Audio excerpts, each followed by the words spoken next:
CERT class 9th के chapter 5 circle का ये थ्योरम 12 है, जो कि लास्ट थ्योरम है सर्किल चैप्टर का। इसके बाद end of chapter exercise start होगी। 12 कहता है कि if two opposite angles of a quadrilateral add up to 180 degree then the vertices of quadrilateral lie on a circle that is they are concyclic।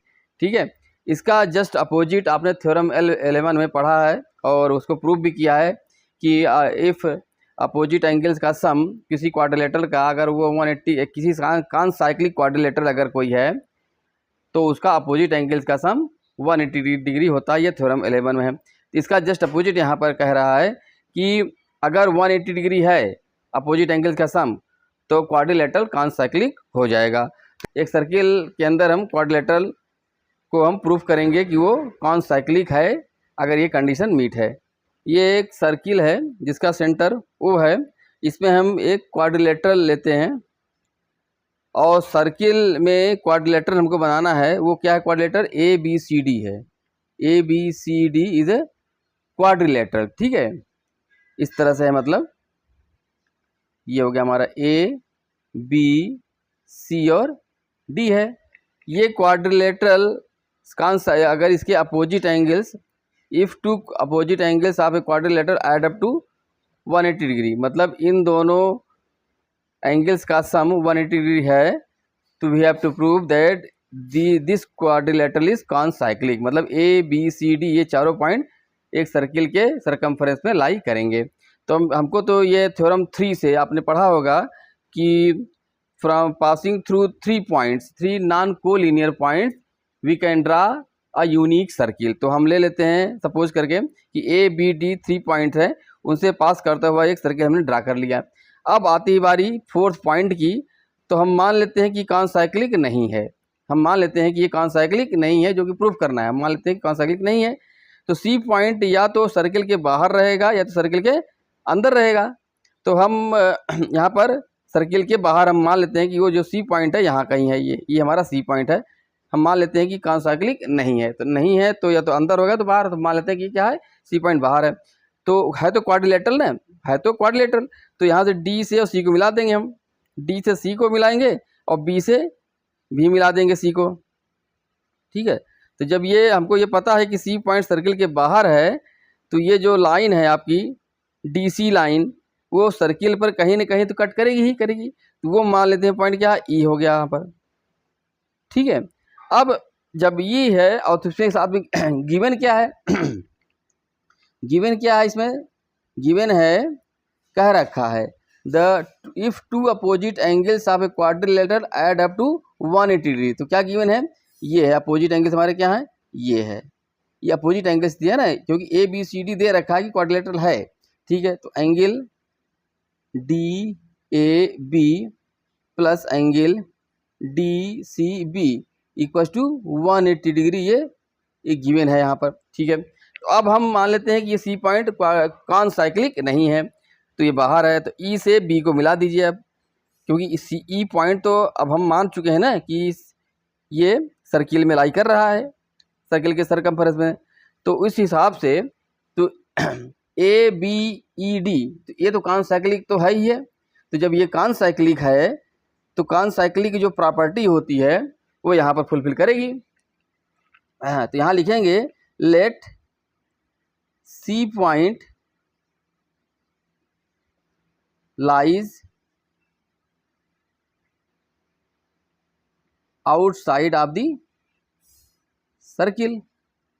ठीक है, मतलब कॉन्साइक्लिक प्रूफ करने के लिए हम ये मानेंगे कि let C point lies outside the circle and line DC cuts the circle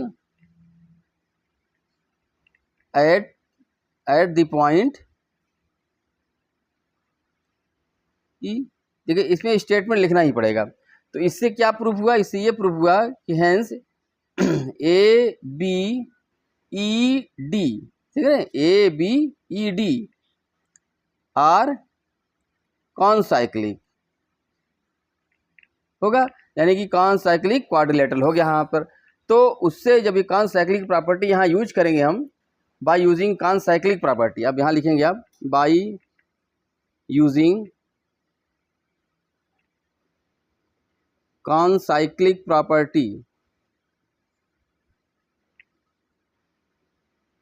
क्या है कॉनसाइक्लिक प्रॉपर्टी कि अपोजिट एंगल्स का सम 180 होता है। तो यहाँ से आ जाएगा angle D A B plus angle B E D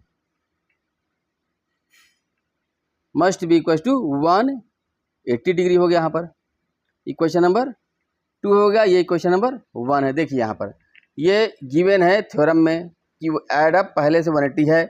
हमने माना कि चलिए ठीक है, वो कॉन्साइक्लिक नहीं है तो सी बाहर रहेगा, बाहर है तो ये पॉइंट ई पर कहीं कट करेगा, तो ये तो कॉन्साइक्लिक हो ही गया, सामने दिख रहा है हमको, तो उसके हिसाब से ये प्रूफ होगा। अब देखिए यहाँ पर डी ए बी यहाँ भी है, डी ए बी यहाँ भी है, लेकिन अब इसके हिसाब से क्या हुआ, जब डी ए बी है तो from equation number 1 and 2, from equation 1 and 2 क्या प्रूफ हो जाएगा, angle B E D equal to angle D C B. ये हो गया कि नहीं हो गया। यहाँ से फ्रॉम इक्वेशन नंबर 1 and 2 से ये इक्वेशन नंबर 3 मान लीजिए। अब इसमें देखिए बी ई डी क्या है, ये है, और डी सी बी ये है। तो in triangle B E C, in triangle B E C, ठीक है, तो बी ई डी क्या है, angle B E D is an exterior angle. देखिए इसी तरह की प्रूविंग आप लोगों ने थ्योरम 10 में करी है, ठीक है, एक्सटीरियर एंगल। तो उससे क्या हो जाएगा, यहाँ पर जब ये एंगल एक्सटीरियर है तो hence B E D exterior angle must be equal to sum of its interior angles, angle D C B, ठीक है, एंगल डी सी बी, चाहे डी सी बी बोलिए चाहे ई सी बी, बात वही है, D C B plus angle C B E, C B E हो गया। अब देखिए यहाँ पर ये क्वेश्चन नंबर 4 कर लीजिए। यहाँ पर इक्वेशन 3 क्या कह रहा है और इक्वेशन 4 क्या कह रहा है। अगर ये इसके बराबर है और जबकि ये कह रहा है कि ये बराबर के साथ कुछ और ऐड करेंगे तब बराबर होगा, तो दोनों क्या होगा, कंट्राडिक्शन आ रहा है। तो जो कि from equation number 3 and 4, hence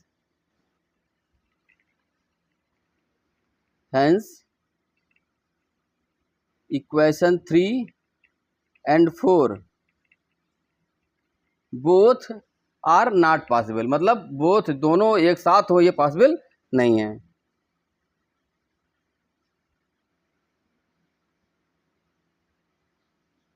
not possible in together, या तो ये सही होगा या तो ये सही होगा, क्लियर। तो अगर और दोनों एक साथ नहीं हो सकता, तो इसका मतलब ये हुआ कि सी ही E point, hence C and E are the same points. मतलब क्या होगा, quadrilateral A B C D are concyclic, quadrilateral,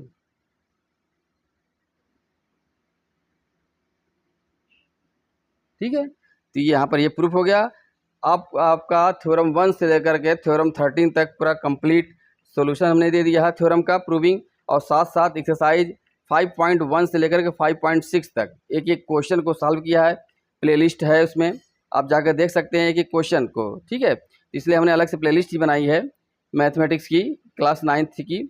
और अब हम स्टार्ट करेंगे एंड ऑफ चैप्टर एक्सरसाइज का, वो नेक्स्ट डे से मिलेगा आपको। और इसमें ये है एंड ऑफ चैप्टर एक्सरसाइज का चैप्टर नंबर 5 का है। इसमें कई सारे जो स्टार लगे हुए हैं, तो ये आपका जेई के पॉइंट ऑफ व्यू से अगर आप जेई की प्रिपरेशन कर रहे हैं, हाँ, तो उसके लिए आप बहुत ही इंपॉर्टेंट क्वेश्चंस हैं, ठीक है। तो हम पूरे एक एक क्वेश्चन को सॉल्व करेंगे आप, ठीक है। तब तक आप अपने से खुद भी लगा लीजिए और हम इसका सोल्यूशन देंगे। हो सकता है 3 पार्ट में ये सोल्यूशन दिया जाएगा, फिर उसके बाद हम आगे बढ़ेंगे, ओके। तो प्लीज़ चैनल को लाइक कर दीजिए, सब्सक्राइब जरूर कर लीजिए, और सब्सक्रिप्शन के लिए अपने फ्रेंड सर्किल में इसको शेयर कर दीजिए। जैसे सब्सक्रिप्शन बढ़ेगा तो लाइव क्लासेस स्टार्ट कर पाएंगे हम, ओके। Thank you.